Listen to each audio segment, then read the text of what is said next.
Hello everyone, मैं दीक्षा। स्वागत है आपका आपके अपने यूट्यूब चैनल में। विजन आईएएस की जून 2024 की ये मैगजीन है जिसको कंप्लीट किया जा रहा है। इसके अंतर्गत देखा जाए तो आपके 3 मेजर टॉपिक इसके कंप्लीट हो गए हैं, जिसमें आपका पहला मेजर टॉपिक आता है आपका भारतीय राज्य व्यवस्था एवं शासन का, तो वो कंप्लीट हो गया। फिर आपका दूसरा आता है अंतर्राष्ट्रीय संबंधों का, तो ये टॉपिक को भी कंप्लीट किया गया। और तीसरा टॉपिक आता है आपका अर्थव्यवस्था, जो कि इकोनॉमी के संदर्भ में है, वो आपका टॉपिक कंप्लीट हो गया है। तो कल हमने जो पढ़ा हुआ था वह कंटेनर पोर्ट प्रदर्शन सूचकांक के अंतर्गत यहाँ तक इसको पढ़ा हुआ था। अब आज का हमारा टॉपिक आता है फोर्थ मेजर टॉपिक, सुरक्षा यानी कि सिक्योरिटी से रिलेटेड। तो सिक्योरिटी से रिलेटेड संदर्भ में देखा जाए तो इसमें आता है कि जैसे कि कारगिल युद्ध के 25 साल होना, राष्ट्रीय सुरक्षा रणनीति, साइबर स्पेस संचालन के लिए संयुक्त डॉक्ट्रिन का होना, विमान वाहक पोत, फोरेंसिक विज्ञान, वित्तीय कार्यवाही बल, संक्षिप्त सुर्खियां जैसे कि आपकी संयुक्त राष्ट्र सुरक्षा परिषद, बहुपक्षीय शांति अभियान, प्रोजेक्ट 28 और नागास्त्र फर्स्ट की प्रमुख सुर्खियां और भी साथ में आती है, जैसे कि Rudram second, microwave obscurated chaff rocket आती है, जेवलिंग एंटी टैंक हथियार प्रणाली और सुर्खियों में रहे प्रमुख अभ्यास। ये आपके सिक्योरिटी से रिलेटेड ये प्रमुख टॉपिक रहे हैं। तो इन टॉपिक को एक एक करके पढ़ते हैं और शुरू करते हैं आज के हमारे सेशन पे। आपको बता दें कि हमारे इसकी पीडीएफ प्राप्त करने के लिए आप हमारे Telegram channel UPSC PSC with Diksha को ज्वाइन कर सकते हैं, जहां पर इसकी भी पीडीएफ मिलेगी। साथ ही साथ हमारे द्वारा जो भी कोर्सेज कंप्लीट कराए जाते हैं उनकी पीडीएफ भी वहां आपको अवेलेबल होगी। चलिए तो शुरू करते हैं। हमारा सिक्योरिटी से रिलेटेड हमारा पहला टॉपिक आता है कि कारगिल युद्ध के 25 साल होने पर, कि हाल ही में देखा जाए तो कारगिल युद्ध के आपके जब कारगिल वॉर हुआ था, तो उसमें कारगिल युद्ध में जीत और ऑपरेशन विजय की सफलता के आपके 25 साल हो गए हैं। तो उसी के संदर्भ में ये आपका टॉपिक है।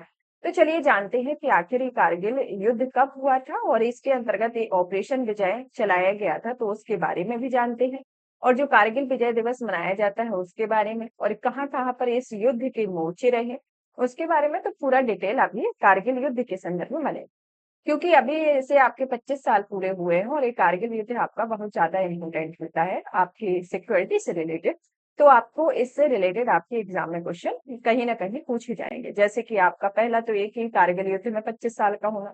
दूसरा आपका ऑपरेशन विजय, कारगिल विजय दिवस किस उपलक्ष्य में मनाया जाता है, और मतलब कि इससे रिलेटेड कौन कौन से ऑपरेशन चलाए गई, मतलब कि ये उस टाइम पर चलाया गया तो उसके पैरेलल कौन कौन से अभी तक जो ऑपरेशन है वो इससे सुरक्षा से रिलेटेड चलाए गए। तो इस तरीके के क्वेश्चन आपके, क्योंकि आपका डायरेक्ट क्वेश्चन नहीं पूछेगा तो इधर उधर घुमा के पूछेगा। तो इधर उधर घुमाने का मतलब ये कि आपका जो भी इससे रिलेटेड जो भी युद्ध रहे, जो भी ऑपरेशन रहे, तो उनसे रिलेटेड आपके क्वेश्चन बनते हैं। तो चलिए जानते हैं सबसे पहले तो इन सब में ऑपरेशन विजय के बारे में, कि ऑपरेशन विजय जो है वह भारतीय सेना द्वारा कारगिल जिले में पाकिस्तान सैनिकों आतंकवादियों की घुसपैठ के जवाब में शुरू किया गया था। भारतीय वायुसेना ने ऊंची पहाड़ियों पर तैनात पाकिस्तानी सैनिकों पर हमले करने के लिए ऑपरेशन सफेद सागर को शुरू किया था, और भारतीय नौसेना ने अरब सागर में पाकिस्तानी नौसेना की गतिविधियों पर रखने के लिए ऑपरेशन तलवार भी शुरू किया था। तो इसके अंतर्गत आता है, तो आपको याद रखना है कि जो ऑपरेशन विजय है उसका उसको कब शुरू किया गया था, उसका रीजन, शुरू करने का रीजन था कि जब भारतीय सेना द्वारा कारगिल जिले में पाकिस्तानी सैनिकों और आतंकवादियों की घुसपैठियों को जवाब देने के संदर्भ में इस ऑपरेशन को शुरू किया गया था। और भारतीय वायुसेना ने ऊंची पहाड़ियों पर तैनात पाकिस्तानी सैनिकों पर हमले करने के लिए इस ऑपरेशन सफेद सागर को भी शुरू किया था। तो ये वायुसेना के द्वारा शुरू किया गया था। और आपका जो भारतीय नौसेना है वहां पर अरब सागर में पाकिस्तानी गतिविधियों के लिए ऑपरेशन तलवार शुरू किया गया था। तो इस तरीके से आपकी भारतीय सेना ने आपका ऑपरेशन विजय, भारतीय वायुसेना ने ऑपरेशन सफेद सागर, और आपका भारतीय नौसेना के ने अरब सागर में आपका ऑपरेशन तलवार को शुरू किया था। तो ये आपके कुछ ऑपरेशन है, इनको आपको याद रखना है। अब आता है कारगिल विजय दिवस, जो कि है आपका 26 जुलाई को ऑपरेशन विजय की सफलता के उपलक्ष्य में मनाया जाता है। तो कारगिल विजय दिवस को कब मनाया जाता है? 26 जुलाई को, कि इसमें सफलता के उपलक्ष्य में इस विजय दिवस को मनाया जाता है। चलिए तो इसकी लोकेशन को जान लेते हैं कारगिल युद्ध के बारे में, कि कारगिल युद्ध का जो स्थान रहा है वह युद्ध आपका जम्मू कश्मीर के कारगिल जिले में, जो कि अभी वर्तमान में लद्दाख में आता है, में 170 किलोमीटर की ऊंचाई पर लड़ा गया था, और यह नियंत्रण रेखा के पास वाली सीमा थी। इस युद्ध के प्रमुख स्थान थे जैसे कि टोलोलिंग, टाइगर हिल, बटालिक, द्रास, मशकोय घाटी, काकसर, चोरबतला इसके प्रमुख पॉइंट रहे हैं। तो ये आपकी स्थिति को दिखाता है, जैसे कि ये जो युद्ध के प्रमुख मोर्चे रहे हैं, तो जो आपको बताए गए हैं कौन-कौन से मोर्चे रहे हैं, जैसे कि आपके स्थान जैसे टोलोलिंग, फिर आता है आपका टाइगर हिल के बाद आता है आपका बटालिक, द्रास, मशकोई घाटी के बाद काकसर और चोरबतला इसके प्रमुख ये आपकी लोकेलिटी आती है। अब आता है कि आखिर युद्ध की शुरुआत कब हुई और उसके शुरू होने के पीछे क्या रीजन था, क्योंकि कोई युद्ध होता है तो उसके पीछे एक रीजन होता है जो काफी लंबे समय से एक शांत प्रवृत्ति में चल रहा होता है, फिर उसकी एक क्रिया के ऊपर प्रतिक्रिया देखने को मिलती है। तो अभी युद्ध की शुरुआत के संदर्भ में देखा जाए तो यह भारत और पाकिस्तान के बीच 1999 में लाहौर घोषणा पत्र पर हस्ताक्षर के तुरंत बाद हो गई। जब लाहौर घोषणा पत्र 1999 में हुआ था तो उसके तुरंत बाद इसके युद्ध की शुरुआत हो गई थी। फिर इसमें भारतीय सेना ने सर्दियों में सैनिकों को नुकसान पहुंचाने के लिए कुछ पोस्ट खाली कर दिए थे और इसी का फायदा उठाते हुए पाकिस्तानी सेना ने उन पोस्ट पर कब्जा जमा लिया था। तो क्या रीजन था कि उस टाइम पे जब ज्यादा सर्दी पड़ती है तो वहां पर सैनिकों को नुकसान ना हो उसके कारण कुछ पोस्ट को खाली कर दिया गया था। जब कुछ पोस्ट को खाली कर दिया तो वहां पर इस रीजन का फायदा उठाते हुए पाकिस्तानी सेना ने उन पर कब्जा कर लिया। तो इसका एक मेजर रीजन जान सकते हैं। फिर आता है कि 1999 में भारतीय और पाकिस्तान में लाहौर घोषणा पत्र पर हस्ताक्षर किए थे और इसमें परमाणु हथियार से उत्पन्न खतरों को कम करने और अपनी सीमा विवादों को शांतिपूर्ण ढंग से सुलझाने की बात कही गई थी। तो उस टाइम पे जो लाहौर घोषणा पत्र था उसे 1999 में हस्ताक्षर भी किए गए, साथ ही साथ कहा गया कि इसमें परमाणु हथियार के खतरों को कम करना और इनके सीमा विवादों को शांतिपूर्ण ढंग से सुलझाने की एक बात कही गई थी, तो इसके अंतर्गत आता है। अब जानते हैं कि भारतीय सेना की भारतीय घुसपैठ के कारण को जान लेते हैं। तो इसमें सबसे पहले तो आता है आपका राजनीतिक रणनीतिक कारण के बारे में। यह जो कारण है वह पाकिस्तान कश्मीर को अंतर्राष्ट्रीय स्तर पर एक परमाणु फ्लैश पॉइंट के रूप में पेश करना चाहता था ताकि किसी तीसरे पक्ष का हस्तक्षेप आवश्यक हो जाए। और दूसरा था कि नियंत्रण रेखा की वर्तमान स्थिति को बदलना एवं कारगिल की ऊंचाई वाले इलाकों पर कब्जा करके अपनी स्थिति मजबूत करना। और कारगिल में कब्जा किए गए पोस्ट जो कि क्षेत्रों के बदले गए सियाचिन में भारत के अधिकार वाले क्षेत्रों में बेहतर शोधबाजी करना है। तो ये आपके राजनीतिक रणनीतिक आपके कारण रहे हैं। फिर दूसरा कारण आता है आपका सैन्य या प्रॉक्सी युद्ध के उद्देश्य के बारे में। तो इसके अंतर्गत देखा जाए तो इसमें आता है सबसे पहले कि श्रीनगर लेह मार्ग में अवरुद्ध करके लेह में आवश्यक सामानों की आपूर्ति को बाधित करना, कश्मीर के दक्षिणी दिशा में उत्तरी क्षेत्र को मिल रही रक्षा सहायता को बाधित करके उत्तर में स्थित तुर्कों और सियाचिन में भारत की स्थिति का कमजोर करना, और घाटी में स्थित भारतीय सैनिकों को कारगिल की ओर से जाने को मजबूत करके जम्मू कश्मीर के आतंकवादी गतिविधियों को बढ़ावा देना और आतंकवाद रोधी प्रयासों को कमजोर करना और जम्मू कश्मीर में घुसपैठ के नए रास्ते और आतंकवादियों का मनोबल बढ़ाना है। तो ये सैन्य या प्रॉक्सी युद्ध से संबंधित इसके एक प्रमुख उद्देश्य रहे हैं। अब आता है कि भारत की रक्षा संरचना में मौजूद कमियां जिनकी वजह से कारगिल युद्ध की स्थिति हुई। तो इसकी कमी को जान लेते, क्योंकि जब कोई कमी होती है तभी उसमें एक गुंजाइश होती है कि कोई बाहरी हस्तक्षेप हो, तभी कोई बाहरी इंटर कर सकता है। तो इसमें कमी के संदर्भ में देखा जाए तो कारगिल युद्ध के बाद भारत सरकार ने जुलाई 1999 में कारगिल समीक्षा समिति गठित की हुई। यह जो समिति थी वह रणनीतिक मामलों के प्रसिद्ध विशेषज्ञ के सुब्रमण्यम की समिति का अध्यक्ष बनाया गया और कारगिल समीक्षा समिति तथा इसके बाद गठित किए गए मंत्रियों के समूह में निम्नलिखित मुद्दों को रेखांकित किया गया, जिसमें आपका पहला मुद्दा आता है जैसे कि खुफिया तंत्र की विफलता होना। कि लोगों जब लाहौर घोषणा हुई थी जो आपकी 1999 में हुई थी, जब दोनों देशों के इस पे हस्ताक्षर किए गए थे, इसके तुरंत बाद भारत सरकार ने युद्ध की अपेक्षा नहीं की थी और इसलिए पाकिस्तानी घुसपैठ की संभावना की उपेक्षा करना वास्तव में एक खुफिया तंत्र की विफलता रही। फिर आता है कि तकनीक का अभाव होना, कि उस टाइम पे यदि भारत के पास हाफ मीटर रेजोल्यूशन की सैटेलाइट इमेजनरी क्षमता, उचित मानव रहित हवाई वाहन के साथ साथ बेहतर ह्यूमन इंटेलिजेंस होती तो पाकिस्तानी घुसपैठ का पहले से पता लगाया जा सकता था। सुरक्षा बलों के लिए पर्याप्त संसाधनों का ना होना, कि इससे रक्षा व्यय में कमी के कारण रक्षा आधुनिकीकरण पर प्रभाव पड़ा। अप्रचलित पुराने उपकरणों और हथियार प्रणालियों की जगह आधुनिक उपकरण और हथियार नहीं खरीदे जा सके। व्यापक सुरक्षा नीति देखी गई जिसमें छद्म युद्ध महाद्वीपों में परमाणु हथियारों के बढ़ते जखीरे की वजह से बदलते खतरे को देखते हुए सैन्य मामलों में क्रांतिकारी बदलाव हेतु एक व्यापक सुरक्षा नीति तैयार करने का कोई प्रयास नहीं किया गया, तो इसके अंतर्गत आता है।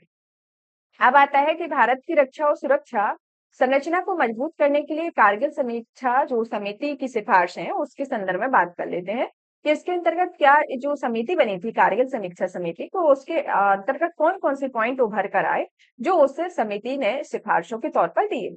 जैसे पहला तो आता है कि राष्ट्रीय सुरक्षा परिषद को मजबूत किया जाना और एक पूर्णकालिक राष्ट्रीय सुरक्षा सलाहकार को नियुक्त करना चाहिए। फिर आपका दूसरा आता है कि उपग्रह इमेजनरी क्षमता बढ़ानी चाहिए और सीमाओं की निगरानी में मानव रहित हवाई वाहनों को तैनात करना चाहिए।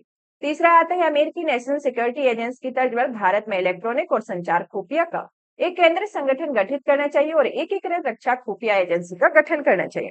नेक्स्ट आता है कि संयुक्त खुफिया समिति को अधिक शक्तियां और अधिकार प्रदान करना चाहिए। भारतीय सैनिकों में कम उम्र के युवाओं को प्राथमिकता देकर सेना की एज प्रोफाइल को कम करना चाहिए और पेंशन बिल को कम करने का तरीका खोजना चाहिए।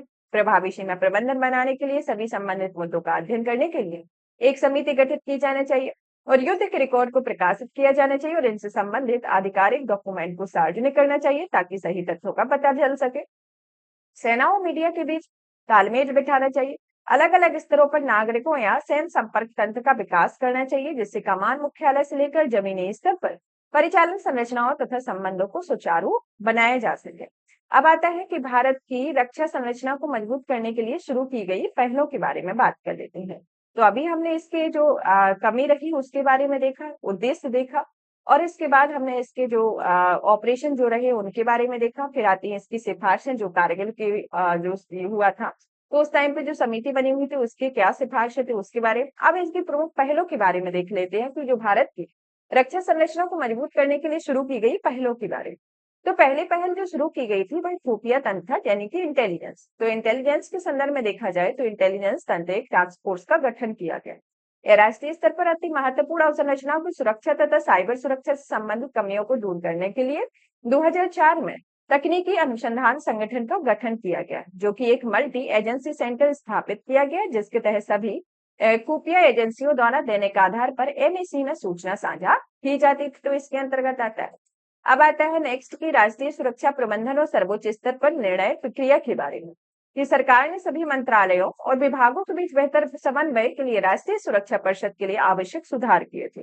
पिछले कुछ वर्षों में एनएसए को अधिक शक्तिशाली बनाया गया था और 1998 में स्थापित एनएससी की अध्यक्षता प्रधानमंत्री करते हैं और इसमें केंद्रीय गृह मंत्री, रक्षा मंत्री, विदेश मंत्री, केंद्रीय वित्त मंत्री इसके सदस्य होते हैं और इसमें राष्ट्रीय सुरक्षा सलाहकार इसके सचिव होते हैं।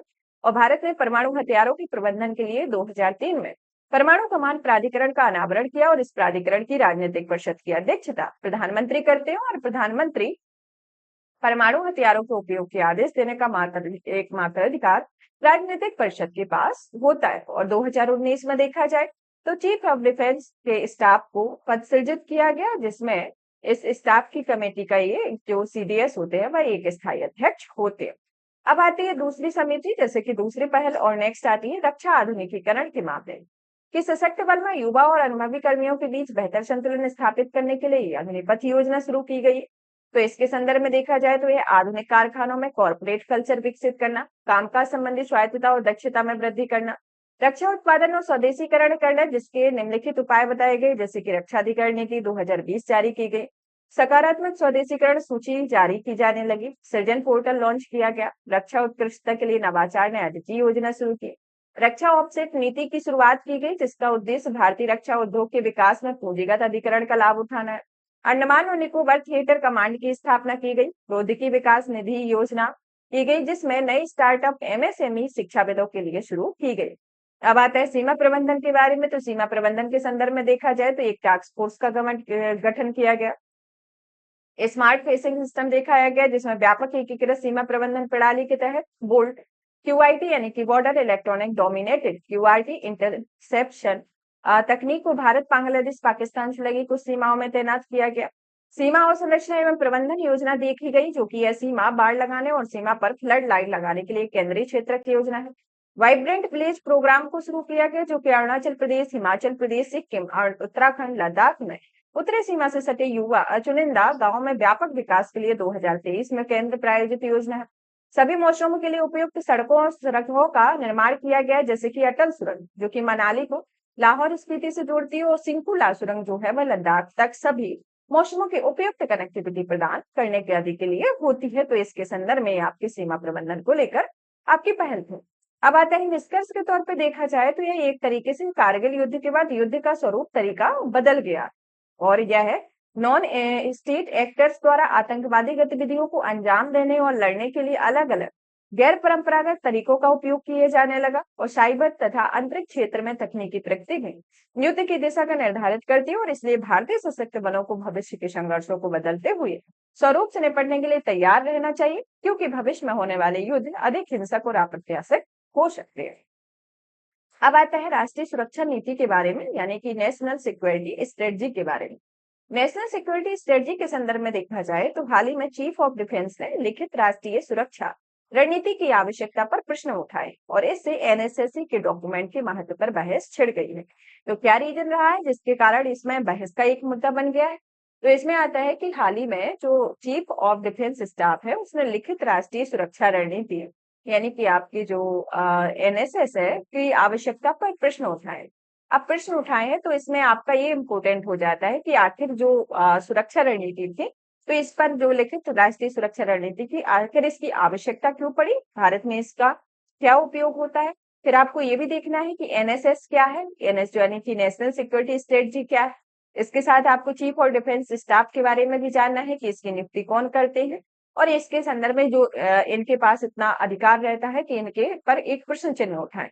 तो इसके कारण ये आपके 3-4 मुद्दे स्टार्टिंग में देखने को मिलते हैं, मतलब कि ये रहता है प्रश्न चिन्ह के तौर पर। तो इसमें देखा जाए तो एनएसएस के जो सामान्य पहलू उनके बारे में पहले बात कर लेते हैं, फिर एनएसएस के बारे में पढ़ेंगे, फिर उसके आगे के पहलुओं के बारे में देखेंगे। तो एनएसएस के सामान्य पहलू में देखा जाए तो पहला तो आता है इसमें सामरिक डेटरेंस का होना, क्षेत्रीय अखंडता एवं संप्रभुता, आर्थिक, समुद्री, साइबर और खाद्य सुरक्षा का, आतंकवाद से निपटने और आंतरिक सुरक्षा और आपका परमाणु नीति या प्रचार, इसके अंतर्गत ये सामान्य पहलू होते। अब आता है कि राष्ट्रीय सुरक्षा रणनीति के संदर्भ में बात की जाए तो राष्ट्रीय सुरक्षा रणनीति जो एक तरीके से किसी देश के रणनीतिक विजन और उद्देश्यों का एक संक्षिप्त सार होता है। तो ये क्या है? ये रणनीतिक विजन और उद्देश्यों का एक सार है जो कि घरेलू और बाहरी चुनौतियों का उल्लेख इसमें होता है, जो पारंपरिक और गैर पारंपरिक खतरों से निपटने और अवसरों का विवरण होता है, जिसमें समय समय पर इसे अपडेट भी किया जाता है। तो इसके अंतर्गत आता है। अब आता है कि भारत को लिखित राष्ट्रीय सुरक्षा रणनीति की आखिर आवश्यकता क्यों रही, इसके संदर्भ में बात कर लेते हैं। कि पहले आता है कि इसमें लिखित नीति का अभाव होना, कि जब जैसे सशक्त बलों के लिए एकमात्र राजनीतिक दिशा निर्देश 2009 में रक्षा मंत्री के परिचालन निर्देश दिया गया था, जिसे अभी तक अपडेट नहीं किया गया। और अभी देखा जाए तो आपका अमेरिका, ब्रिटेन, रूस जैसी बड़ी शक्तियां जो है वह अपने राष्ट्रीय सुरक्षा रणनीतियों को प्रकाशित और अपडेट कर चुकी है। तो इसकी आवश्यकता है, तो इसके अपडेट करने की आवश्यकता है। फिर आता है सुरक्षा व्यवस्था के बदलते स्वरूप और प्राथमिकता को पूरा करना, जिसमें यह सरकार को नियमित रूप से खतरों, अवसरों, वैश्विक सुरक्षा के ट्रेंड की समीक्षा करने के लिए प्रोत्साहित कर सकती है, जिसमें हाइब्रिड युग, चीनी नौसेना के बढ़ते प्रवृत्ति जैसी नई चुनौतियों को समय पर निपटा जा सकता है। प्रभावी दीर्घकालिक योजना के फ्रेमवर्क के अंतर्गत देखा जाए तो इसमें भविष्य को ध्यान में रखकर बनाई गई सुसंगत रणनीति की महत्वपूर्ण राष्ट्रीय सुरक्षा मुद्दों पर अल्पकालिक, अस्थायी, जल्दबाजी और सत्तारूढ़ सरकार की सोच पर केंद्रित निर्णय लेने में बचने में मदद करता है। विश्व व्यवस्था में भारत की रणनीतिक स्थिति की स्पष्टता देखने को मिलती है, जो कि मित्र देशों और शत्रु देशों के बीच भारत के रणनीतिक इरादों को स्पष्ट करेगी और हिंद महासागर में एक सुरक्षा प्रदाता के रूप में भारत की भूमिका तय करेगी और साझेदार देशों के साथ स्पष्ट सहयोग को बढ़ावा देगी। तो इसके अंतर्गत अब आता है कि रक्षा योजना में निरंतरता के बारे में, कि रक्षा योजनाओं और दीर्घकालिक परिप्रेक्ष्य योजनाओं की समाप्ति के बाद राष्ट्रीय सुरक्षा रणनीति की आवश्यकता बढ़ गई।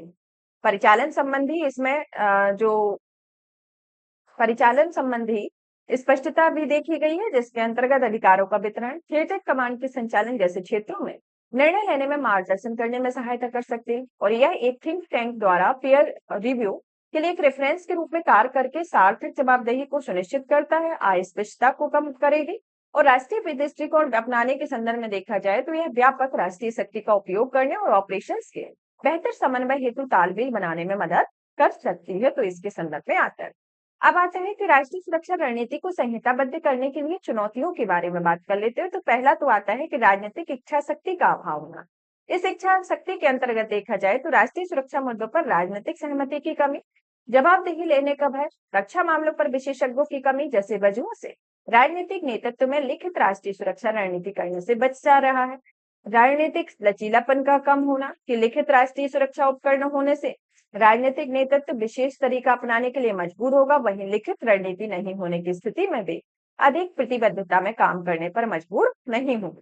जैसे उदाहरण के लिए इजरायल जो है वह औपचारिक एनएसएस नीतियों के बिना काम करता है।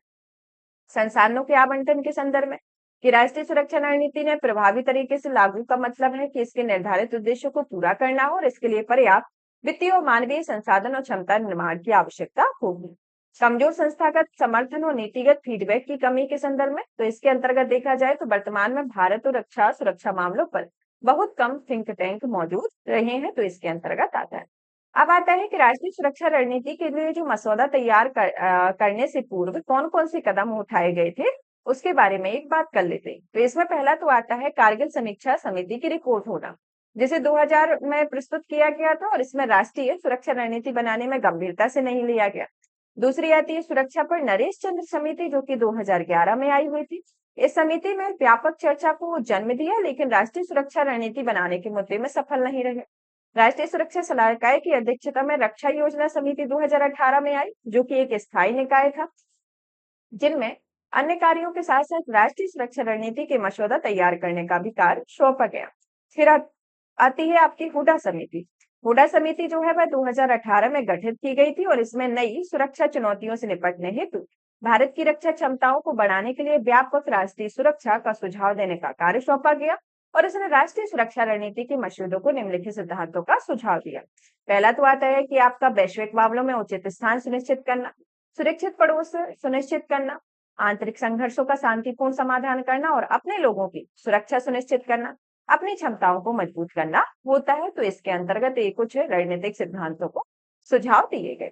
निष्कर्ष के तौर पर देखा जाए तो यह राष्ट्रीय सुरक्षा रणनीति शक्तियों के वितरण, हितधारकों के बीच सहयोग और संचालन संबंधी स्वायत्तता सुनिश्चित करते हुए स्पष्ट लक्ष्यों, तरीकों, साधनों को स्पष्ट करती है और आधुनिक ट्रेंड के अनुरूप नई पहलों, नवाचार और सुधारों को बढ़ावा भी देती है। गोपनीयता सुनिश्चित करने के लिए डॉक्यूमेंट के 2 संस्करण जारी किए गए, जिसमें पहला संस्करण जो आता है आपका सार्वजनिक डॉक्यूमेंट यानी कि पब्लिक वर्जन होता है और बाहरी इश्तेहारकों और हमारे दुश्मनों के लिए होगा और यह हमारे इरादों, कार्यप्रणाली की जानकारी देगा। और दूसरा संस्करण जो आता है गोपनीय डॉक्यूमेंट यानी कि क्लासिफाइड वर्जन होगा, जो कि सुरक्षा एजेंसियों द्वारा कार्यवाही करने से संबंधित होगा। और आज भारत अमृत काल में प्रवेश कर रहा है, जो एक समृद्ध और आत्मनिर्भर भविष्य का प्रतीक है और ऐसे में राष्ट्रीय सुरक्षा रणनीति बनाने के में किसी भी प्रकार के झिझक और अस्पष्टता को दूर करना एक अधिक महत्वपूर्ण हो जाता है। तो इसके अंतर्गत आता है।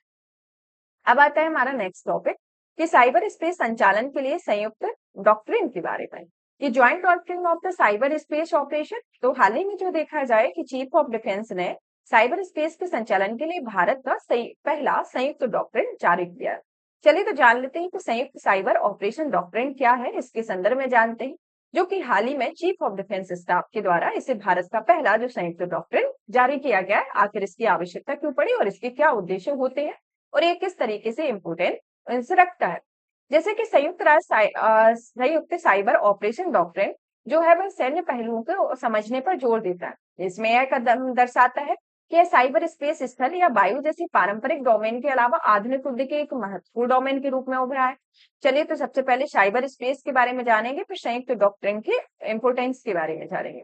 तो साइबर स्पेस के संदर्भ में बात की जाए तो साइबर स्पेस उन सभी वैश्विक भागीदारों जैसे कि सूचना प्रौद्योगिकी प्रणाली को शामिल करता है, जो डिजिटल जानकारी और कोड की प्रोसेसिंग, भंडारण और प्रसार में करने वाले लगे हुए हैं और भले ही वे आपस में जुड़े हुए हों अथवा नहीं। साइबर स्पेस गतिविधियों के सैन्य लाभ में रियल टाइम में खुफिया जानकारी एकत्र करना, आक्रामक रक्षात्मक अभियान में बेहतर संचार और सिग्नल इंटेलिजेंस में आदि में होता है। साइबर स्पेस गतिविधियों की कमजोरियों की में बात की जाए तो यह है हमले सरकारी वेबसाइटों और नेटवर्क को निष्क्रिय कर सकते हैं और आवश्यकता सेवाओं को बाधित सक्षम कर सकते हैं और गोपनीय डेटा को चुरा सकते हैं और उन्हें बदल सकते हैं और वित्तीय प्रणालियों को पंगु बना सकते हैं। तो इसके अंतर्गत आता है साइबर कुछ शब्दावलियां आती हैं जो आपके एग्जाम के दृष्टिकोण से इंपोर्टेंट होती हैं। जैसे कि आपकी पहली जो आती है साइबर स्पेस युद्ध के बारे में, क्योंकि अभी प्रेजेंट टाइम में सोशल मीडिया का जमाना चल रहा है। तो इसमें साइबर स्पेस से रिलेटेड आपके मुद्दे भी होते हैं और इससे रिलेटेड आपके कई सारे धोखाधड़ी की स्थिति भी होती है।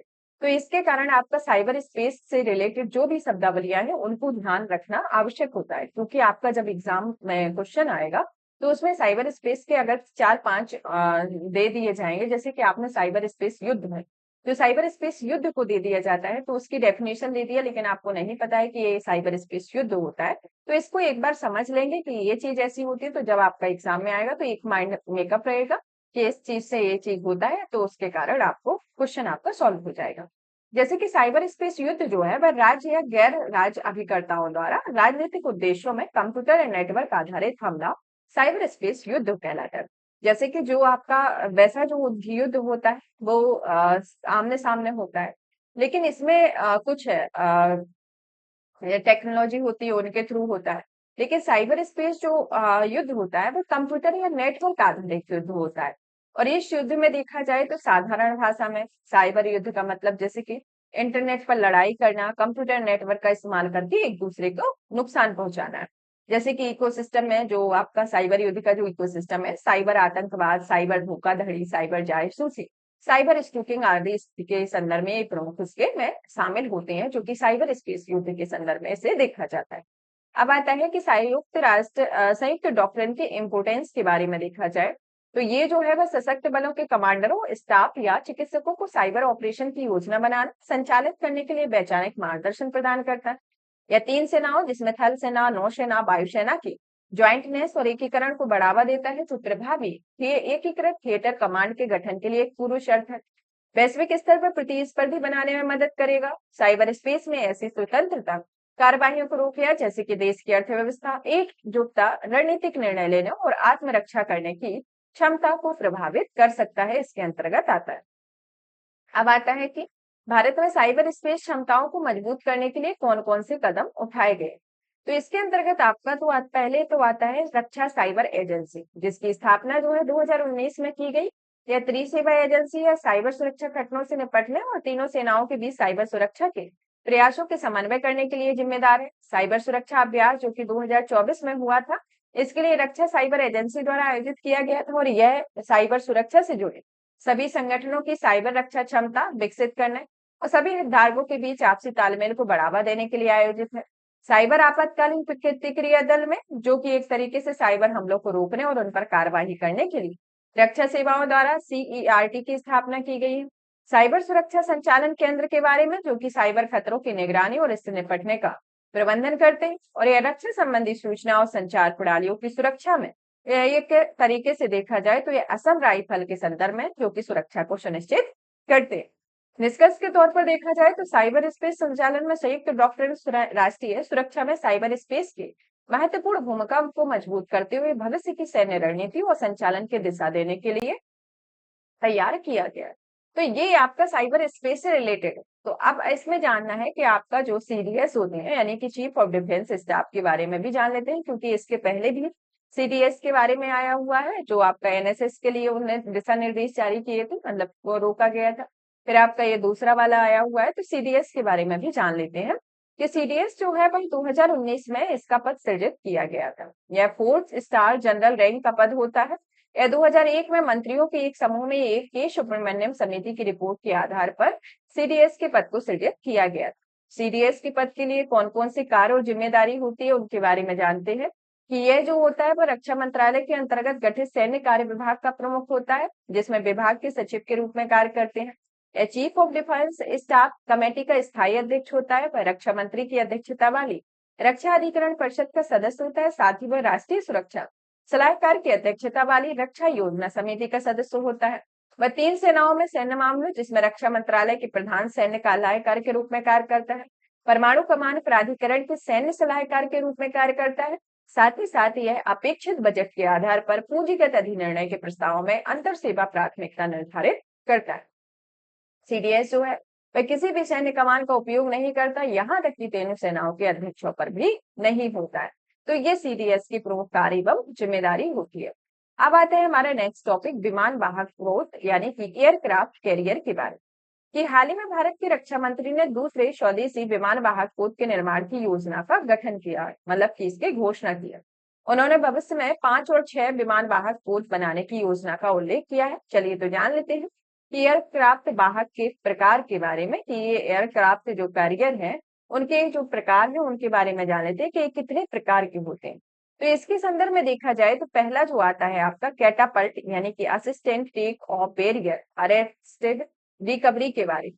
यह जो रिकवरी है इसमें एयरक्राफ्ट के प्रक्षेपण के लिए कैटापल्ट यानी कि कैटापल्ट और विद्युत चुम्बकीय कैटापल्ट का उपयोग होता है। इनका संचालन जो है वह अमेरिका में निमित्त और फोर्ड क्लास और फ्रांस में चार्ल्स डी गॉल और चीन में फुजियान द्वारा किया जाता है। भारी पेलोड और कम थ्रस्ट टू वेट अनुपात के साथ एयरक्राफ्ट लॉन्च किया जाता है, जैसे कि AWACS। विकास और रखरखाव की ये कुछ लागत होती है। तो ये आपका कैटापल्ट के बारे में है, यानी कि जिसका catapult assistant take off barrier arrested recovery के बारे में। फिर आता है short take off barrier arrested recovery, जो कि कैटापल्ट के बिना एयरक्राफ्ट के प्रक्षेपण के लिए इसकी जंग का उपयोग करता है। इनका संचालन भारत, जिसमें INS विक्रमादित्य और INS विक्रांत, रूस तथा चीन द्वारा जारी किया जाता है। यह कैटोबार की तुलना में सरल और सस्ता है और इसका थ्रस्ट टू वेट अनुपात बहुत ज्यादा होता है। यह भारी पेलोड के साथ एयरक्राफ्ट लॉन्च नहीं कर सकते हैं, तो इसके अंतर्गत आता है। अब आता है short take off and vertical landing के बारे में, कि इसकी निर्माण लागत जो होती है वह कम होती है और इसमें प्रक्षेपण के लिए अक्सर पारंपरिक शक्ति का उपयोग किया जाता है। एयरक्राफ्ट प्रक्षेपण के लिए इसकी जंक्स का उपयोग किया जाता है, लेकिन लैंडिंग के लिए रिकवरी सिस्टम का अभाव होता है। यह ऊर्ध्वाधर व short take off and landing में सक्षम एयरक्राफ्ट के लिए उपयुक्त होता है। तो इसके अंतर्गत ये आपके प्रमुख जो एक तरीके से देखा जाए तो एयरक्राफ्ट वाहक के प्रकार होते हैं। कौन कौन सा? एक आता है कैटोबार यानी कि catapult assistant take off barrier arrested recovery. दूसरा आता है स्टोबार जो कि short take off barrier assistant recovery. तीसरा आता है स्टोवल जो कि short take off and vertical landing. तो इस तरीके से एयरक्राफ्ट के वाहक के ये 3 प्रकार होते हैं। अब आता है कि अन्य संबंधित तत्वों के संदर्भ में बात की जाए तो यह विमान वाहक पोत जो है वह कई रणनीतिक सेवाएं प्रदान करते हैं, जिसमें आपकी निगरानी, air defence, airborne early warning, समुद्री संचार लाइनों की सुरक्षा और एंटी सबमरीन युद्ध शामिल होता है। नौसेना परिप्रेक्ष्य योजना 1985 से 2000 में 3 विमान वाहक पोतों की आवश्यकता का उल्लेख किया गया है, जिसमें 2 परिचालन होने चाहिए, जिसमें आपका एक पूर्वी और एक पश्चिमी होता है, जो कि एक पोत को किसी भी समय जरूरत पड़ने पर तैनाती के लिए उपलब्ध रहेगा। विमान वाहक पोत की उपयुक्त जरूरतों को समुद्री क्षमता परिप्रेक्ष्य योजना और रक्षा संबंधी संसदीय स्थायी समिति की रिपोर्ट 2022-23 में दोहराया गया था और वर्तमान में भारतीय नौसेना के पास 45,000 टन के विमान वाहक पोत जो कि INS विक्रमादित्य और INS विक्रांत रहे। अब आता है, चलिए जान लेते हैं कि INS विक्रांत के बारे में, जिसका अर्थ जो होता है बहादुर होता है, जो कि एक स्वदेशी विमान वाहक पोत है। इसका निर्माण कोचीन शिपयार्ड लिमिटेड द्वारा किया गया है और वही INS विक्रमादित्य जो है वह रूस के द्वारा खरीदा गया है। इसे 2014 में से तैनात किया गया। अब आता है कि इसमें कोचीन शिपयार्ड लिमिटेड ने भारत के तीसरे विमान वाहक पोत का निर्माण किया जाएगा और भारत के पहले स्वदेशी विमान वाहक पोत का निर्माण भी इसी शिपयार्ड ने किया था और तीसरे विमान वाहक पोत का निर्माण भारत के नौसैनिक बेड़े के विस्तार की दिशा में एक महत्वपूर्ण कदम होता है। अब आता है क्वेश्चन कि भारत के तीसरे विमान वाहक पोत की आवश्यकता आखिर क्यों पड़ी। तो इसके संदर्भ में जानते हैं। पहले तो आता है जैसे कि ब्लू वाटर नेवी की क्षमताओं को बढ़ाने के संदर्भ में, कि ब्लू वाटर नेवी जो होती है वह भारतीय नौसेना को ब्लू वाटर फोर्स माना जाता है, क्योंकि तीसरा विमान वाहक पोत है जो भारत की क्षमता को और मजबूत करेगा और इससे हिंद महासागर के क्षेत्र में एकमात्र सुरक्षा प्रदाता और अपने पक्ष में शक्ति संतुलन बनाए रखने के लिए ऐसी क्षमता जरूरी होती है, जो कि हिंद महासागर में चीन की बढ़ती गतिविधियों को देखते हुए यही और आवश्यक हो गया है।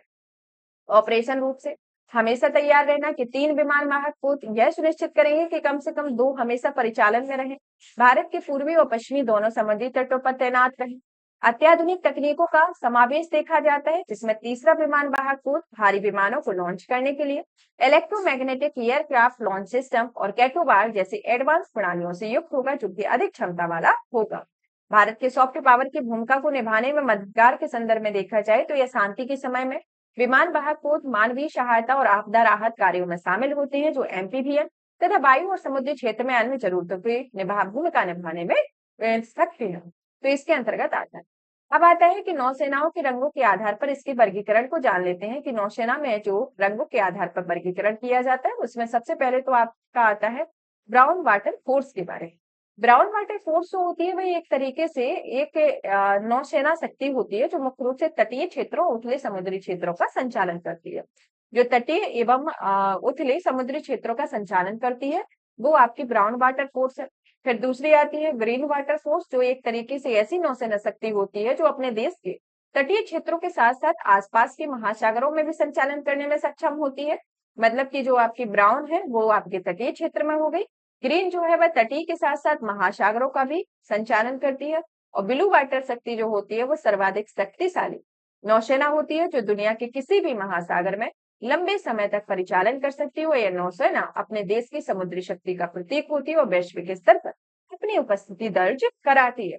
तो आपको तीन तरीके के जो रंगों वाली आकार पर नौसेनाओं के रंगों का जो वर्गीकरण किया गया है, तो जिसमें ब्राउन वाटर फोर्स एक इसलिए आपके मुख्य रूप से तटीय उथले समुद्री क्षेत्र के लिए, ग्रीन वाटर फोर्स जो है वह आपके तटीय के साथ साथ महासागरों के संचालन के लिए, ब्लू वाटर जो फोर्स होती है वह शक्तिशाली नौसेना होती है, माना कि ये आपका ब्राउन और ग्रीन से भी शक्तिशाली होती है जो दुनिया के किसी भी महासागर में लंबे समय तक परिचालन कर सकती है। तो इसके अंतर्गत आता है।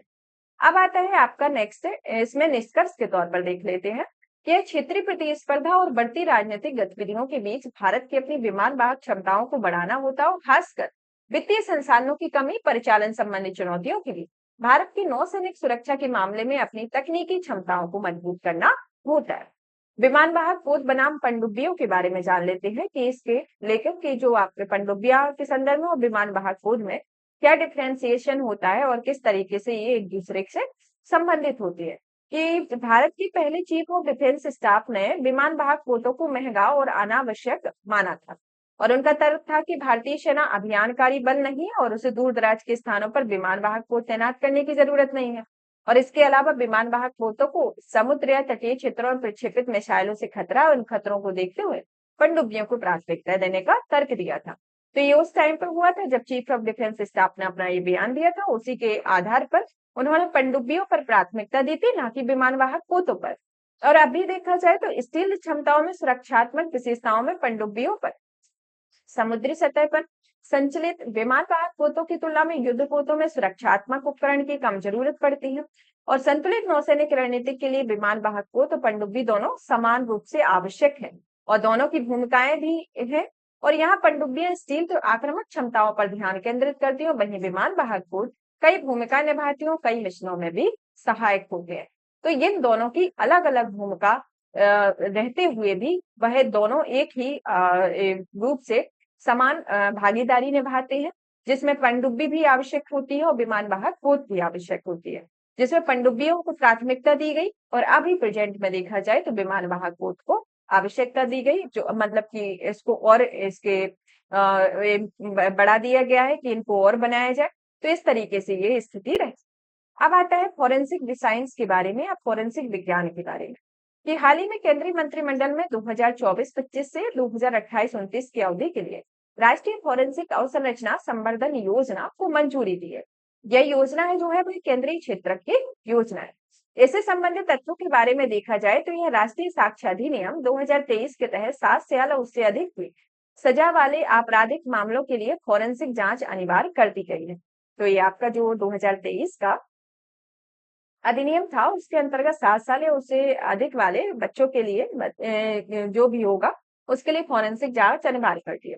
राष्ट्रीय फॉरेंसिक अवसंरचना संवर्धन के तहत कुछ घटक शामिल है, जैसे कि आपका पहला आता है राष्ट्रीय फॉरेंसिक साइंस विद्यालय परिसर की स्थापना करना, दूसरा आता है केंद्रीय फॉरेंसिक साइंस प्रयोगशाला की स्थापना करना, तीसरा आता है NFSU दिल्ली के मौजूदा अवसंरचनाओं को मजबूत करना होता है। इस योजना के लिए वित्तीय आवंटन केंद्रीय गृह मंत्रालय के बजट से किया जाएगा। तो इसके अंतर्गत ये आपके बजट का भी प्रावधान किया गया है जो आपका केंद्रीय गृह मंत्रालय के बजट से होगा। अब जानते हैं कि आखिर फॉरेंसिक के बारे में कि फॉरेंसिक क्या होता है, इसका क्या इंपोर्टेंस होता है। फॉरेंसिक के संदर्भ में बात की जाए तो यह वैज्ञानिक विधियों और तकनीकों का उपयोग अपराधों की जांच करने और कानूनी कार्यवाही में उपयोग के लिए सबूत इकट्ठा करने के लिए किया जाता है। इसमें न्यायालय में दिए जाने वाले तर्कों का समर्थन खंडन करने के लिए भौतिक साक्ष्य एकत्रित करना, संरक्षित करना और उनका विश्लेषण करना इसमें शामिल होता है। फॉरेंसिक में उपयोग की जाने वाली तकनीकी DNA विश्लेषण, फिंगरप्रिंट विश्लेषण, बैलिस्टिक टेक्नोलॉजीज, इलेक्ट्रॉनिक डिवाइस के लिए डिजिटल फॉरेंसिक आदि होता है। फॉरेंसिक के महत्व को देखा जाए तो इसमें आता है जैसे कि आपका आपराधिक जांच होना, विशेषकर ऐसे मामलों में जहां गवाही अपर्याप्त और अविश्वसनीय हो। भय के संदर्भ में देखा जाए तो यह फॉरेंसिक तकनीक संभावित अपराधियों से भय उत्पन्न कर सकती है और उन्नत तकनीक उन्हें पकड़वा सकती है। यह व्यापक आपदाओं, आतंकवादी गतिविधियों, युद्ध अपराधों के मामले और आपदा पीड़ित की पहचान करने में महत्वपूर्ण है। यह फोरेंसिक विज्ञान द्वारा ऐतिहासिक और पुरातात्विक अंतर्दृष्टि और यह अतीत की घटनाओं एवं सभ्यताओं के बारे में नई अंतर्दृष्टि प्रदान करती है। यह साइबर अपराध जिसमें कंप्यूटर फोरेंसिक साइबर खतरों और डिजिटल अपराधों से निपटने में तेजी से महत्वपूर्ण हो गया है। तो ये फोरेंसिक के महत्व को देखा गया। अब आता है कि भारत में फोरेंसिक साइंस के समक्ष चुनौतियों के बारे में बात कर लेते हैं। तो इसमें आता है अवसंरचना और संसाधन की कमी का होना, कि भारत में फोरेंसिक लैब की संख्या कम है, जिसमें कई लैब संसाधनों की कमी और अधिक कार्य के बोझ से जूझ रहे हैं। इस वजह से बड़ी संख्या में मामले जांच हेतु लंबित हैं। पुलिस अनुसंधान एवं विकास ब्यूरो की एक रिपोर्ट के अनुसार देश भर में फोरेंसिक साइंस लैब के लगभग 40% कर्मचारियों की कमी देखी गई है।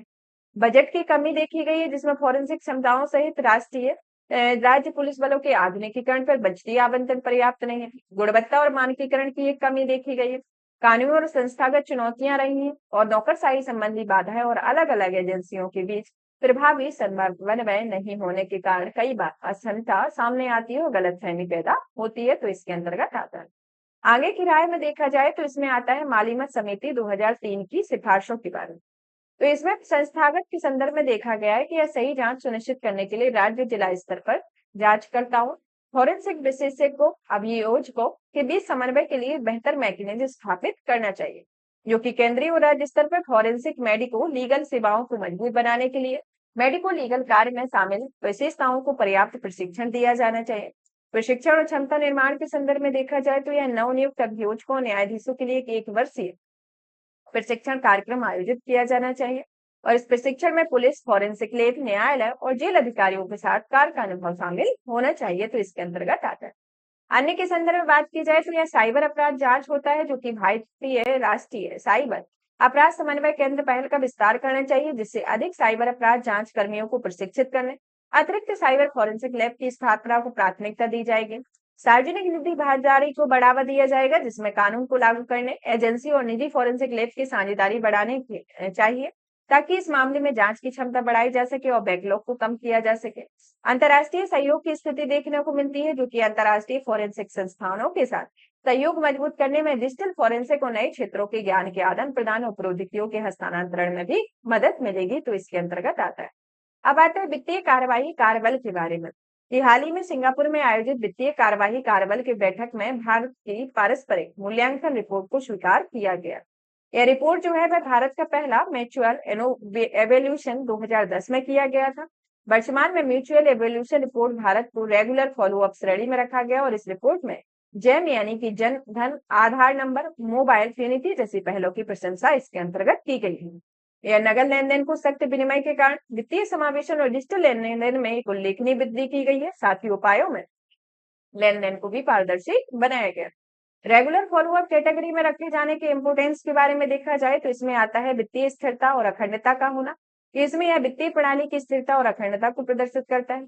वैश्विक वित्तीय बाजार तक पहुंच होती है, जो कि बेहतर रेटिंग से वित्तीय बाजारों तक पहुंच बेहतर होगी और निवेशकों के विश्वास बढ़ता है। यूपीआई का वैश्विक विस्तार होगा, जो कि भारत के एकीकृत भुगतान इंटरफेस को वैश्विक विस्तार में सहायक सिद्ध होगा। अंतर्राष्ट्रीय मानकों के प्रति प्रतिबद्धता होगी, जो कि यह वित्तीय अपराधों के खिलाफ वैश्विक लड़ाई में देश के सक्रिय रूप से रेखांकित करता है। तो इस तरीके से आता है। अब आता है कि एफएटीएफ की म्यूचुअल एवोल्यूशन रिपोर्ट क्या है। आखिर इस रिपोर्ट के बारे में जान लेते हैं। म्यूचुअल रिपोर्ट जो रिपोर्ट है वह मनी लॉन्ड्रिंग और आतंकवाद के वित्त पोषण तथा सामूहिक विनाश के हथियारों के प्रसार को रोकने में किसी देश के द्वारा किए गए प्रयासों का एक मूल्यांकन होता है। यह पीटर रिव्यू पर आधारित है और जो कि अलग अलग देशों के प्रतिनिधि दूसरे देश का मूल्यांकन भी करते हैं। म्यूचुअल इवैल्यूएशन के दौरान जिस देशों में उपायों का मूल्यांकन किया जाता है, वह देश के यह प्रदर्शित करना होता है कि इसके पास वित्तीय प्रणाली के दुरुपयोग को रोकने के लिए जो प्रभावी फ्रेमवर्क है वह मौजूद रहना चाहिए। अब जानते हैं कि इसके प्रमुख घटक है, जिसके अंतर्गत दो रिपोर्ट के घटक है। पहला तो आता है प्रभावशीलता रेटिंग का होना, दूसरा आता है तकनीकी अनुपालन मूल्यांकन। और इस रिपोर्ट में देशों का वर्गीकरण किया गया, जैसे कि रेगुलर फॉलोअप सर्वोच्च श्रेणी जो दी गई है, जिस श्रेणी में 24 देश है। जिसमें Bharat, United kingdom, Italy, France, रूस जैसे G20 सदस्य देश शामिल हैं। एंड होल्ड फॉलो अप, जो कि ऐसे देश शामिल हैं जिनमें प्रयासों में कई कमियां मौजूद हैं। इंटरनेशनल कोऑपरेशन रिव्यू ग्रुप समीक्षा, जिसमें उच्च जोखिम वाले और अन्य तरह की निगरानी वाले क्षेत्र अधिकार आते हैं। फिर आता है वित्तीय कार्यवाही कार्रवाई या FATF के बारे में। इसकी उत्पत्ति जो है 1989 में पेरिस में की गई, जो कि ग्रुप ऑफ 7 के शिखर सम्मेलन में की गई थी। इस सदस्यता में 38 सदस्य देश थे, जिसमें रूस भी शामिल है, जिसमें भारत 2010 में इसका सदस्य रहा है। FATF शैली की जो क्षेत्रीय संस्थाएं, इसमें 9 क्षेत्रीय संस्थाएं हैं, जिसमें मनी लॉन्ड्रिंग, आतंकवाद के वित्त पोषण और हथियारों के प्रसार के वित्त पोषण को रोकने के लिए अंतर्राष्ट्रीय मानकों के प्रसार करने के उद्देश्य से स्थापित किया गया। इसके मुख्य कार्य के संदर्भ में देखा जाए तो यह अंतर्राष्ट्रीय वित्तीय प्रणाली की कार्य प्रणाली को स्वच्छ बनाएगा। FATF मनी लॉन्ड्रिंग, आतंकवाद के वित्त पोषण एवं अंतर्राष्ट्रीय वित्तीय प्रणाली से जुड़े अन्य संबंधित खतरों से निपटने के लिए एक अंतर्राष्ट्रीय निगरानी संस्था होती है। वित्तीय समावेशन के संदर्भ में देखा जाए, यह 2000 के दशक में वित्तीय समावेशन का समर्थन करती है और FATF प्राथमिकता को इसमें शामिल किया गया। अब हम जानते हैं कि FATF की ग्रे और ब्लैक लिस्ट जिसके अंतर्गत देशों को रखा जाता है, तो इनके अंतर्गत जान लेते हैं कि ये जो लिस्ट होती है, इसमें किन कानूनों का उल्लंघन करने पर या फिर कौन सा चीजें, कौन से क्षेत्र अधिकार की सूची से हटने पर इन सूचियों में आप देश आते हैं। जैसे कि आपकी ग्रे लिस्ट में जो आते हैं वह अधिक निगरानी वाले देश होते हैं। ये वे देश होते हैं जो कानूनों में व्याप्त कमियों को दूर करने के लिए FATF के साथ सक्रिय रूप से सहयोग कर सकते हैं। और वास्तविक तौर पर देखा जाए तो ये वे देश होते हैं जहाँ चिन्हित कर्मियों को तय समय सीमा से दूर करने की प्रतिबद्धता जताई जाती है और उनकी कार्रवाइयों की निगरानी की जाती है। दूसरा आता है ब्लैक लिस्ट। ब्लैक लिस्ट के संदर्भ में देखा जाए तो इसमें अधिक जोखिम वाले जिन्हें कार्रवाई को कहा गया है, ये मनी लॉन्ड्रिंग और आतंकवाद के वित्त पोषण के खिलाफ कार्रवाई में गंभीर कमियों को देशों तथा क्षेत्राधिकार की सूची होती है। और ऐसे देशों के मामले में FATF अपने सभी सदस्य देशों और सभी क्षेत्राधिकार में अधिक सावधानी बरतने का अनुरोध करता है। साथ ही सबसे गंभीर मामलों और देशों में अंतर्राष्ट्रीय वित्तीय प्रणाली की रक्षा के लिए जवाबदेही का अनुरोध भी करता है। अब आता है कि FATF अधिक प्रभावी क्यों नहीं रहा है, उसके पीछे रीजन देख लेते हैं। जैसे कि निष्पक्षता का अभाव होना। दूसरा आता है कि सूची में शामिल करने की व्यवस्था में खामियां होना, अधिक प्रभावी नहीं होना, ग्लोबल साउथ की आवाजों में अधिक महत्व नहीं देना और आतंकवाद के वित्त पोषण के लिए नए स्रोतों का उभरना इसके प्रमुख कारण रहे हैं। अब आता है कि FATF में अधिक प्रभावी बनाने के लिए और कौन से कार्य किए जाएं जो कि इसको और इफेक्टिव बनाया जाए। जैसे कि ग्रे लिस्ट का उपवर्गीकरण करना, जैसे कि दिशा निर्देशों में मंशा गंभीरता के आधार पर ग्रे लिस्ट में अलग अलग वर्गों को रखा जाना चाहिए। कामकाज में पारदर्शिता को बढ़ावा देना, गरीब देशों के संसाधनों में क्षमता में मदद करना, वैश्विक सहयोग होना, क्षमता निर्माण होना, तो इसके अंतर्गत इस तरीके से ये प्रमुख सुझाव दिए गए हैं जिसके अंतर्गत इसको और बेहतर बनाया जा सकता है। अब आती है संक्षिप्त सुर्खियां, जिसके अंतर्गत हमारी पहली सुर्खी आती है संयुक्त राष्ट्र सुरक्षा परिषद के बारे में या यूनाइटेड नेशन सिक्योरिटी काउंसिल के बारे में। कि हाल ही में संयुक्त राष्ट्र महासभा ने डेनमार्क, ग्रीस, पाकिस्तान, पनामा और सोमालिया को UNSC के अस्थायी सदस्य के रूप में चुना है। तो कौन कौन से देश है जिसे UNSC का अस्थायी सदस्य चुना गया है? डेनमार्क, ग्रीस, पाकिस्तान, पनामा और सोमालिया। एक तरीके से देखा जाए तो UNGA यानी कि संयुक्त राष्ट्र महासभा एक गुप्त मतदान के जरिए 5 अस्थायी सदस्यों का चुनाव करती है। इनका कार्यकाल जो होता है वह 2 वर्ष का होता है और ये आदर्श अस्थायी सदस्य UNSC में होते हैं। UNSC के संदर्भ में देखा जाए तो इसकी जो स्थापना है 1945 में संयुक्त राष्ट्र के चार्टर द्वारा इसकी स्थापना की गई थी। इसके 6 प्रमुख अंगों में से एक अंग आता है जिसमें कुल 15 सदस्य होते हैं, जिसमें 5 स्थायी और 10 अस्थायी होते हैं। 5 स्थायी सदस्य में आपके आते हैं चीन, फ्रांस, रूस, यूनाइटेड किंगडम, संयुक्त राज्य अमेरिका। और इसके कार्य की प्राथमिकता को देखा जाए तो इसकी प्राथमिक जिम्मेदारी अंतर्राष्ट्रीय और शांति सुरक्षा सुनिश्चित करना होता है। तो यह UNSC के बारे में, जिसका हेडक्वार्टर आपका न्यूयॉर्क में। अब आता है बहुपक्षीय शांति अभियान के बारे में कि हाल ही में सिप्री ने multilateral peace operation in development 2023 development and trade के शीर्षक से एक रिपोर्ट प्रकाशित की है। इस रिपोर्ट में 2023 में बहुपक्षीय शांति अभियानों ने संबंधित महत्वपूर्ण घटनाक्रमों का विश्लेषण प्रस्तुत किया है। इसके अंतर्गत मुख्य बिंदुओं पर देखा जाए तो पहला तो आता है कि संयुक्त राष्ट्र ने 2023 में सबसे अधिक बहुपक्षीय शांति अभियान चलाए हैं। 2023 में संयुक्त राष्ट्र शांति सुरक्षा सेना के सैन्य कर्मियों पर सबसे अधिक योगदान देने वाला देश भारत रहा है और 2023 में विश्व के 37 देशों में 63 बहुपक्षीय शांति अभियान संचालन में थे और सबसे अधिक शांति संरक्षक सेना सब सहारा अफ्रीका में तैनात की गई थी। अब आता है नेक्स्ट प्रोजेक्ट 28 के बारे में या P28 के बारे में। भारतीय नौसेना पोत ने INS किल्टन मुरा यानी कि ब्रुनाई पहुंचा है। यह यात्रा जो है वह दक्षिण चीन सागर में भारतीय नौसेना के पूर्वी बेड़े की परिचालन की तैनाती हेतु का एक हिस्सा है। और आईएनएस किल्टन 4 जो है वह P-28 पनडुब्बी विरोधी युद्धपोतों में कॉन्वेंट यानी कि जंगी जहाज से एक तीसरा होता है। चलिए तो जान लेते हैं प्रोजेक्ट 28 के बारे में, जिसका उद्देश्य जो है वह 4 स्वदेशी एएसडब्ल्यू कॉर्वेट या कॉर्वेट श्रेणी के जहाजों का निर्माण करना होता है। एएसडब्ल्यू कॉर्वेट्स की विशेषताओं के संदर्भ में देखा जाए तो ये विमान भेदी तोपों, टारपीडो लॉन्चर, प्राथमिक चेतावनी प्रणाली, अग्नि नियंत्रण रडार आदि से सुसज्जित होती है। इन्हें परमाणु, जैविक और रासायनिक युद्ध स्थितियों में तैनात किया जाता है और इसके निर्माण में स्वदेशी रूप से विकसित विशेषीकृत हाई स्ट्रेंथ वाटरशिप ग्रेड स्टील का उपयोग किया जाता है। यह नौसेना डिजाइन निर्देशालय से डिजाइन किया गया है, जिसका निर्माण कोलकाता स्थित Garden Reach Ship Builders and Engineers ने किया हुआ है। यह INS Kamorta, INS Kadmatt, INS Kiltan और आईएनएस कवरत्ती इसके तहत निर्मित होने वाले युद्धपोत रहे हैं, तो इसके संदर्भ में आता है। अब नेक्स्ट आता है नागास्त्र फर्स्ट के बारे में। नागास्त्र फर्स्ट जो है वह भारतीय थल सेना द्वारा पहला स्वदेशी लोइट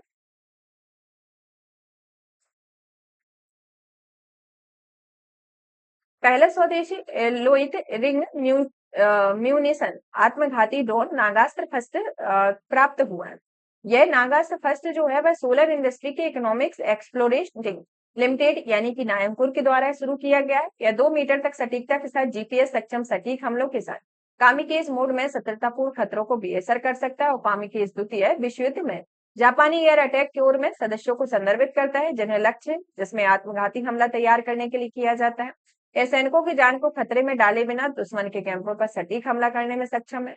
और यह दिन रात निगरानी करने वाले कैमरों से भी सुसज्जित है। और यह 1 किलोग्राम उच्च विस्फोटक विखंडन हथियार ले जा सकता है। और यह पैरासूट रिकवरी तंत्र के जरिए गिरने, रिकवरी के होने और फिर इसके उपयोग के लिए अनूठी विशेषताओं से युक्त होता है। अब आता है रुद्रम सेकंड के बारे में। रुद्रम सेकंड जो है वह Su-30 PM के फर्स्ट का सफलतापूर्वक परीक्षण किया गया।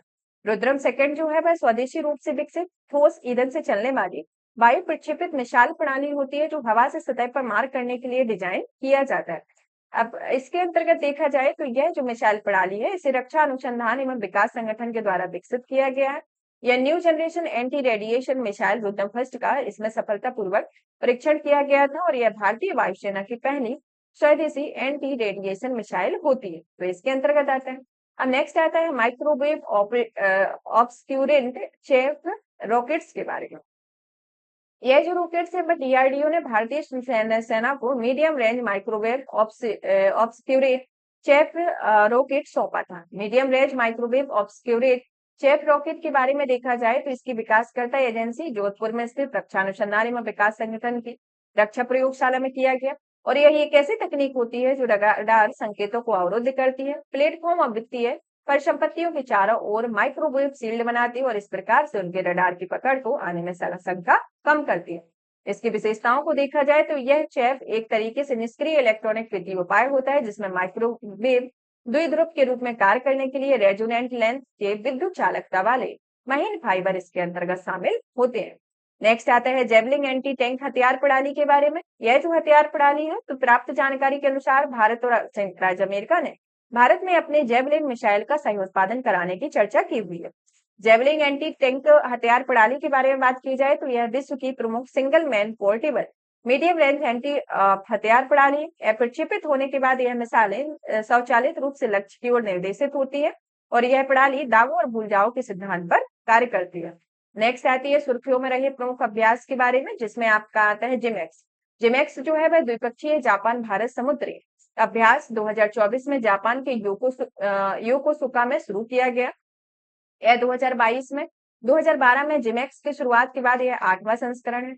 हॉपेक्स अभ्यास, जो कि हॉपेक्स अभ्यास को भारतीय वायुसेना और मिस्र की वायुसेना के बीच एक संयुक्त सैन्य अभ्यास है, जिसका उद्देश्य द्विपक्षीय और क्षेत्रीय सहयोग को बढ़ावा देना है। यह भारतीय वायुसेना के राफेल लड़ाकू विमान C-17 ग्लोबमास्टर और IL-78 टैंकर में इस अभ्यास में भाग ले रहे हैं। और इस अभ्यास का स्थान आपका मिस्र देश रहा है। तो इस तरीके से देखा जाए तो आपका सिक्योरिटी से रिलेटेड जो टॉपिक है वो आपका फिनिश होता है। अब नेक्स्ट क्लास में आपका नेक्स्ट टॉपिक जो आता है वो आता है एनवायरमेंट। तो नेक्स्ट क्लास में आपका एनवायरमेंट से रिलेटेड टॉपिक कवर किया जाएगा। तब तक आप इस सेशन को ज्यादा से ज्यादा शेयर करें, वीडियो को लाइक करें, चैनल को सब्सक्राइब करें और पीडीएफ प्राप्त करने के लिए आप हमारे Telegram channel UPSC PSC with Diksha को ज्वाइन करें। धन्यवाद।